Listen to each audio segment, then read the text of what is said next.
a simulation, and so on and so forth. And he's one of the ones who's advocating for long-termism, kind of philosophical thinking and stuff. And well, the thing is that there was an email, like in the 90s, these people were sending emails, you know, like a newsletter or something like, no, not a newsletter, but like sharing emails between them, just discussing random stuff. And one of these emails got out in the open, and the guy basically said very, very racist things. Okay. That's basically it. And it went viral. And you know, this guy, Anders Sandberg. Oh, yeah. He published some tweets in like with the apology from Nick Bostrom, because Nick Bostrom doesn't have Twitter. So this guy Anders Sandberg posted these tweets, and it got worse because they went very viral. Like, these tweets have more than 1.2 million things now. What? And it's a scandal. Yeah. What did he even say? I haven't. Yeah, like I didn't. He used the N-word. He used the N-word like very badly, and he said that black people are less smart than white people, and that this is his opinion. And then he talked in his apology. He talked about eugenics. Okay. Wow. Talk about self-destruction. Okay. Yeah. Well, I mean, to be honest, people like Eliezer Yudkowsky believe even weirder, like less socially acceptable things, and yeah, and like somehow he survived, in some sense, I guess. Wait, who believes those things? Anders Sandberg? No, like Eliezer Yudkowsky, like the writer of like Less Wrong, like the sort of rationalist website. He's also one of the people that's made AI safety popular, and he's kind of the founder of the modern rationalism. Yeah. I tell you, like every like rationalist has some weird belief, and like I agree. They're always got some kind of thing. It's like, yes, I am rationalist, but this thing, it's like, Jesus. Yeah. I mean, I think the only difference is that some rationalists like disclose it publicly and some don't, probably. Pretty much. Yeah, like, but it's pretty interesting. Anyway, should we have a look at? Made this worth it. That made this meetup worth it. Yay! I'm glad I invited you. Very good. Thank you. All right, so this thing. Should we just look at some science? Research. Yay. Science, yay. Wait, does it work? Hello. Okay. It's not playing. Maybe I need to like copy the URL again. This is too close.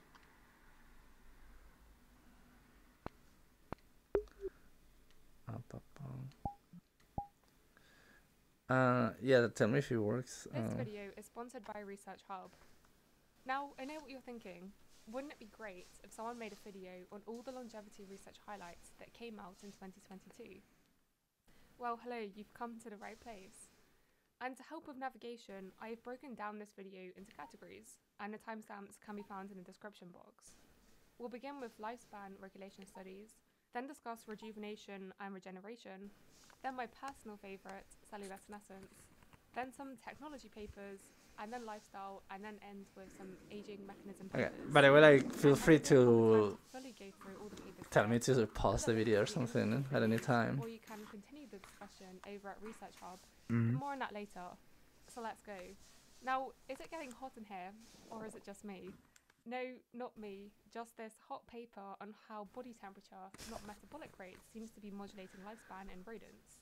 The experiment done in this paper involved placing mice above their thermoneutral zone to increase their body temperature and decrease metabolic rate. They also repeated this, but they had a fan blowing over the mice, and this wind prevented the increase in body temperature, but the metabolic rate still dropped. The animals housed at this higher temperature without wind lived shorter than animals housed at 21 degrees. However, when the animals exposed to this higher temperature were exposed to wind, the reduction in lifespan was no longer present. All in all, this paper suggested that body temperature is more important than metabolic rate for modulating lifespan in these mice. I think the study has many limitations, but it raises the importance of temperature in lifespan regulation. Moving on, this year we also had some updates from the interventions testing program. I discussed how the program works in another video, but essentially it's a massive program that tests different compounds in genetically diverse mice to see if it extends their lifespan. So the initial focus is on lifespan, not on the health biometrics. Anyway, most of the current trials are still underway, but a publication came out further investigating one compound, canagliflozin, which was previously shown in this interventions testing program to extend lifespan in male mice. Here they further show that canagliflozin significantly diminished the incidence of lesions representing 5 organs in male mice, as shown by the distribution of lesion scores. Strangely though, this compound also increased water intake, urination and bladder size in the male mice. And just a quick plug to say that I interviewed Professor Rich Miller, who coordinates much of the interventions testing program, so you can find more details there. Anyway, the compound that has most consistently performed well in these interventions testing program studies, as Rich says, most famous of these, I think, at this point is rapamycin. In particular because rapamycin, even when given late in life, extends lifespan in the mice. And so speaking of rapamycin, a study came out showing that early life exposure to rapamycin also increased lifespan, here in mice daily from postnatal day 4 to 30, in both sexes by around 9%. However, there was no significant extension when rapamycin was given from day 30 to 60. But it's worth mentioning that the mice treated from day 4 to 30 had a severe reduction in body size to controls, which maybe isn't surprising given that rapamycin inhibits mTOR, which promotes cell growth. But importantly, this study implicates that early life treatment can have long-term consequences. And the study giving rapamycin to mice at the early stage of their life has also been seen in this other preprint from Vadim Gladishev's lab, where they gave the mice rapamycin for the first 45 days. The median lifespan was extended by 10%, and the effects were greater in male mice. And also in this study, they observed the smaller body size. But rapamycin, canagliflozin, and body temperature manipulation could be considered neuroprotective strategies. But another concept we've had much more understanding on this year are rejuvenative approaches, reversing the aging process. So one paper that led to a lot of news articles was this one, Multi-omic rejuvenation of naturally aged tissues by a single cycle of transient reprogramming, which is a fancy sounding title. So to summarise, in this paper they do partial reprogramming as opposed to the full reprogramming of differentiated cells into stem cells pioneered by Shinya Yamanaka, but overexpressing the Yamanaka factors. Can you explain what And so you this said? partial reprogramming methods that like this part? He's Sorry, making fun of me. there's this music going on. Is it? It's not part of the video, is it? Oh, No. no. it's the world. Oh, yeah, it's the world. Is there a way to turn it off? It's like almost as loud as the video. You can turn it off on the entrance, yeah. So like Oh, okay. there's like Let me a music player over here. Yeah. Oh, maybe make it more quiet.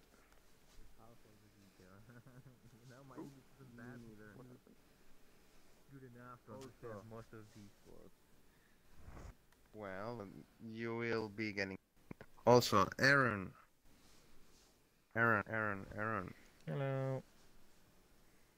I'm Yes. Aaron too. Sup? There's gotta be a Sorry, better didn't mean mage to interrupt. avatar than this. Probably. I'll find it later.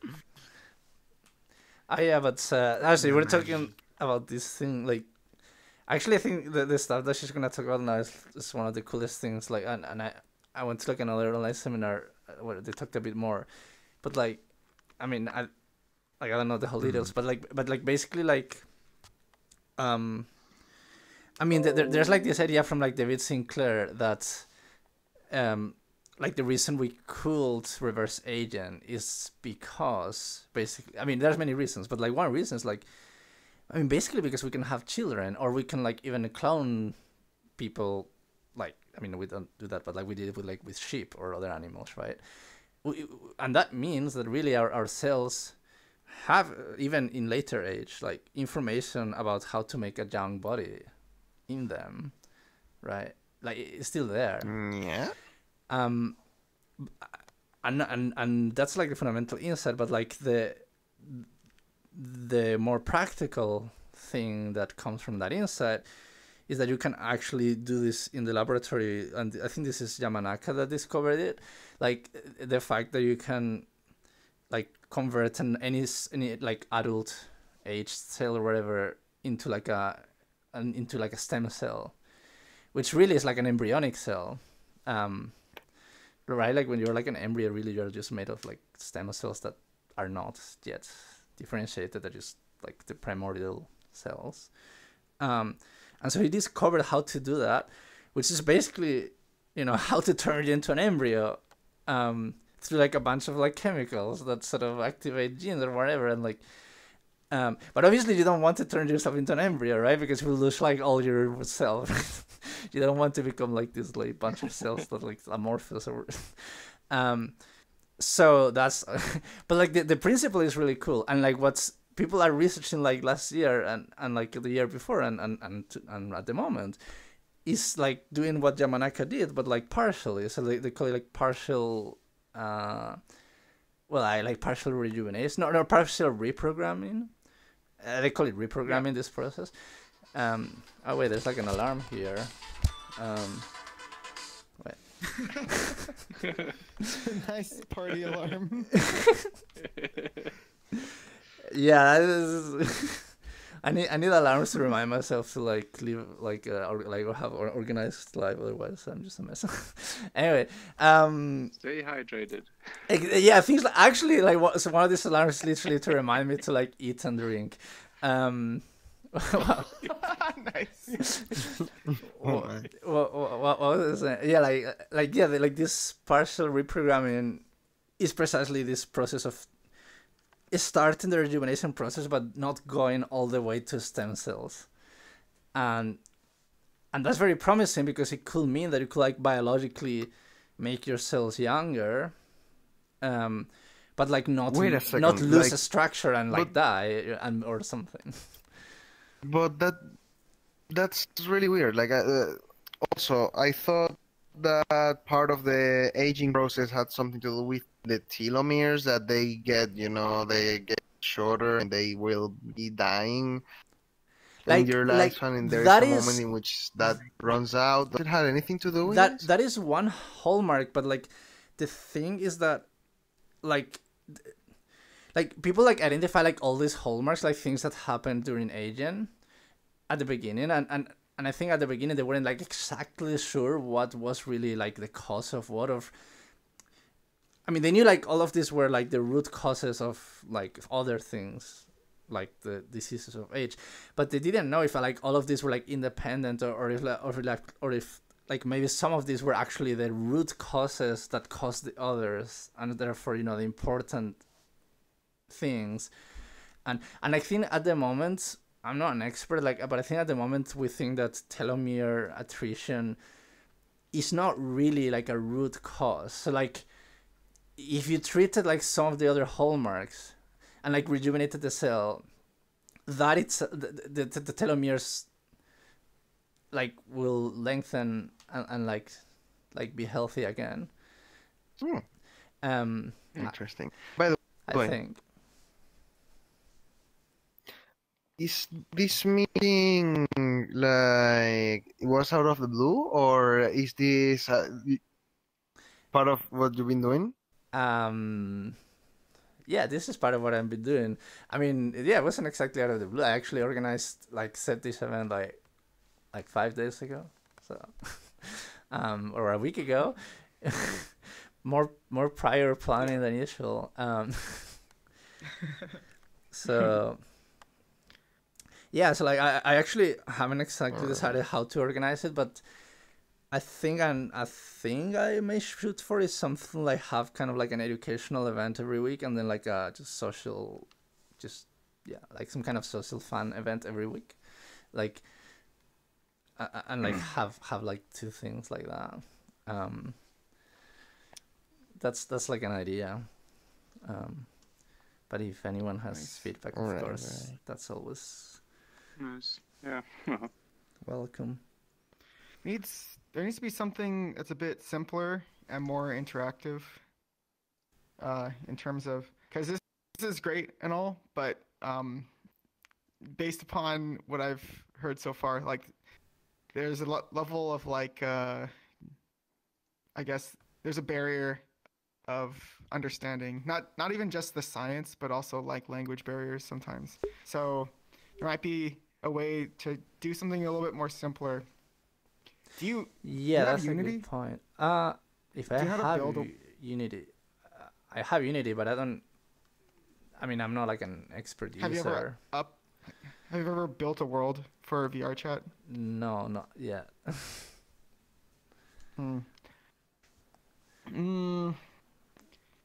What are you trying to get It'd be at? cool. I've done it before, but I'm just trying to figure out like what would to put in that would be like a longevity themed world. But like so like this kind of stuff is very Okay. cool, right? This is all like, but it's kind of like magic themed. The question is like, is there anything that's interesting?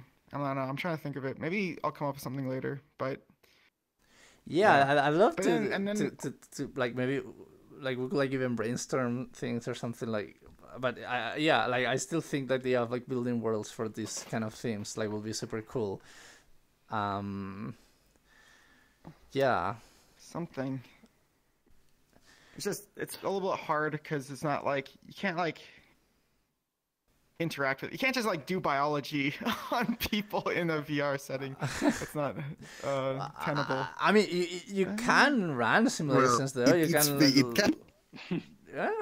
Oh, what if you did? Oh man, what if you did like okay, so there's a couple things. There's grip strength. There's like standing, like clinical diagnostic stuff. You can actually kind of do maybe to a limited extent. I mean, I actually know someone in NIAS that How- does actual, I mean, medicine-related experiments on VR, but they're usually of that kind of nature. Yeah, like just like tracking movement or Huh. things. Right, that could be interesting. It's gonna be limited because most of the people in longevity they just don't even understand like how to interact with VR. But there's probably people still.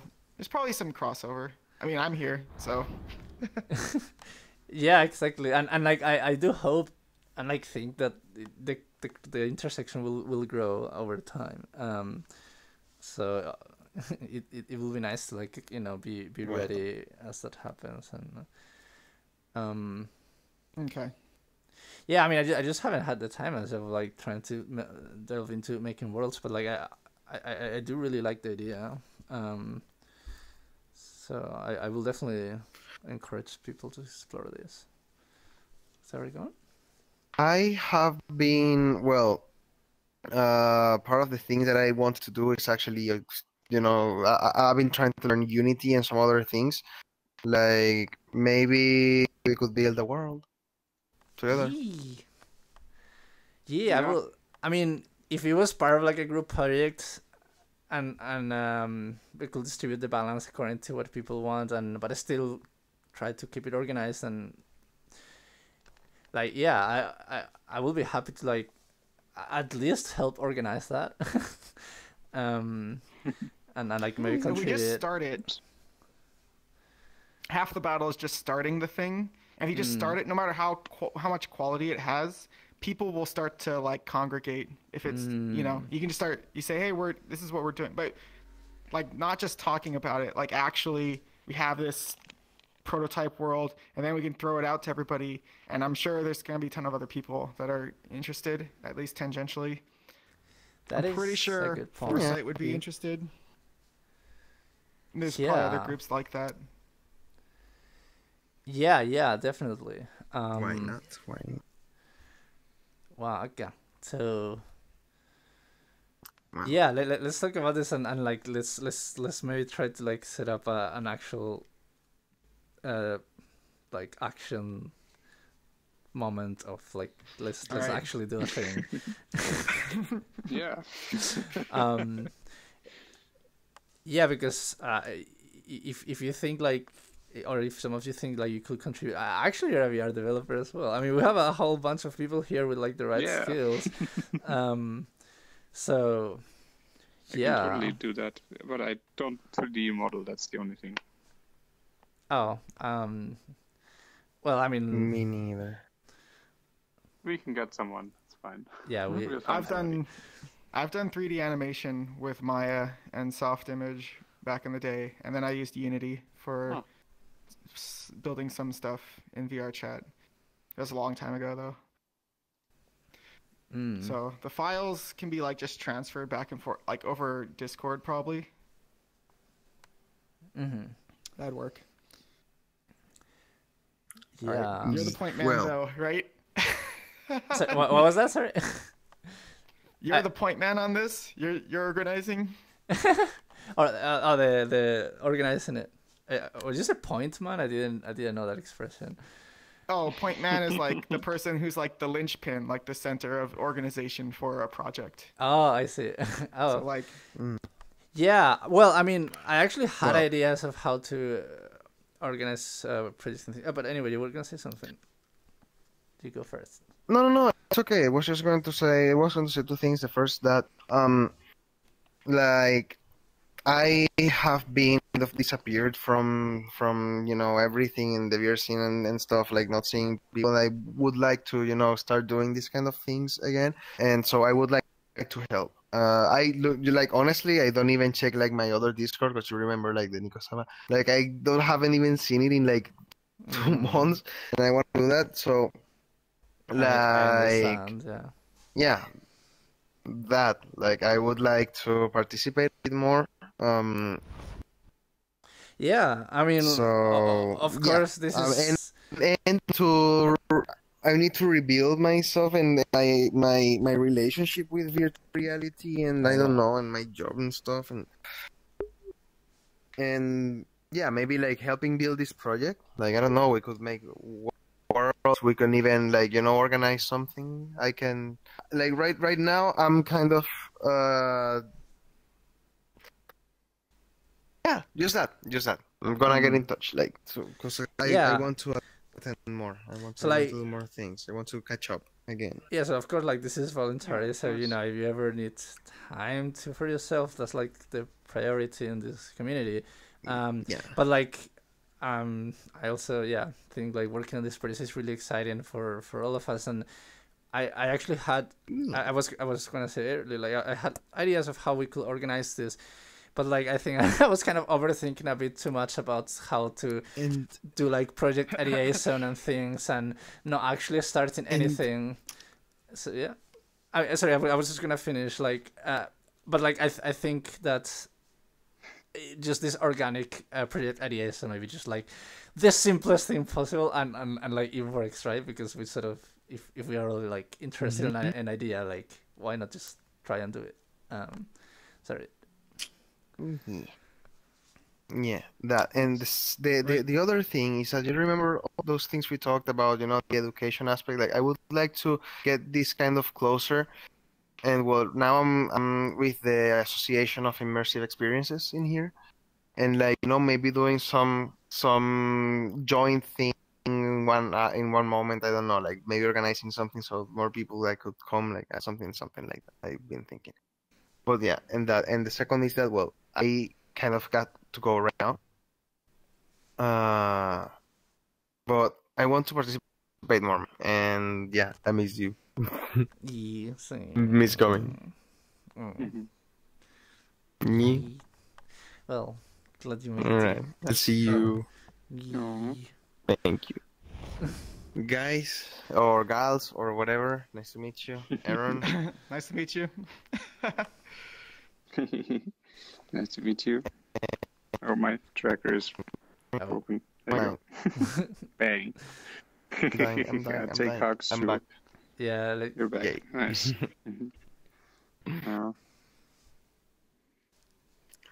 well, It's good. okay. Well, See Very nice. you. I'm gonna take off. I'll see you on Discord. And let's keep in touch then. Oh, and Yes. see you then. Okay. Bye. Well, I wanted to show you. Right, see you guys. Come on. Well,